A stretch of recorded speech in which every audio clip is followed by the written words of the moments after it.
జంగంరెడ్డిపల్లిలో మాజీ సర్పంచ్ అయిన దుబ్బాక కుమార్పై మిగతా ఇద్దరు వ్యక్తులపై దాడి చేయడం అమానుషం.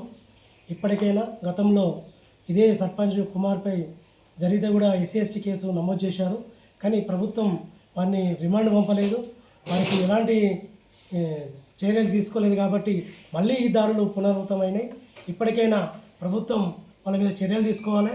ఇక్కడ సిపి కలెక్టర్ గారి విజిటింగ్ చేసి ఇక్కడ తగిన న్యాయం చేయాలని మేము కోరుతున్నాం. అలాగే ఈ జయదేపూర్ మండలంలో చాలా రోజుల నుంచి తిమ్మాపూర్ విషయం కానీ తిమ్మాపూర్ ఘటన ఎస్సీ కులానికి చెందిన వాళ్లకు గడ్డం గీయమని అదొక సంఘటన.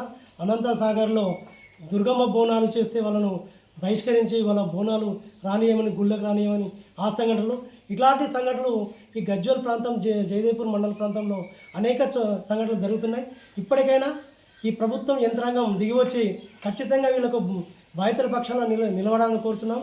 అలాగే ఇట్లాంటి ఘటనలు రాకుండా సహపంక్తి భోజనాలు కానీ ఆలయ ప్రవేశాలు కానీ వీళ్ళను అందరినీ కలిపి వీళ్ళను ఒకతాటికి తీసుకొచ్చి ఈ అవేర్నెస్ ప్రోగ్రామ్స్ తీసుకుంటూ ప్రతి నెల పౌర హక్కుల దినంలో అనేక గ్రామాల్లో అవేర్నెస్ తీసుకొస్తున్నా కానీ ఇంకా ఇలాంటి సంఘటనలు ఇంకా కొనసాగుతున్నాయి. ఇట్లాంటి సంఘటనలు కొనసాగకుండా వీళ్ళ మీద చర్యలు తీసుకోవాలని మేము కోరుతున్నాం.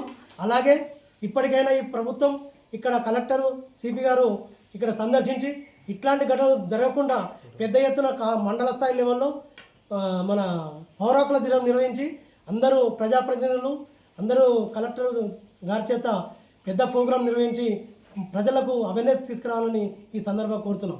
వీళ్ళనైతే ఇప్పటి వరకు దాడి చేసిన వారిని వెంటనే రిమాండ్ చేయగలని ఈ సందర్భంగా హెచ్చరిస్తున్నాం.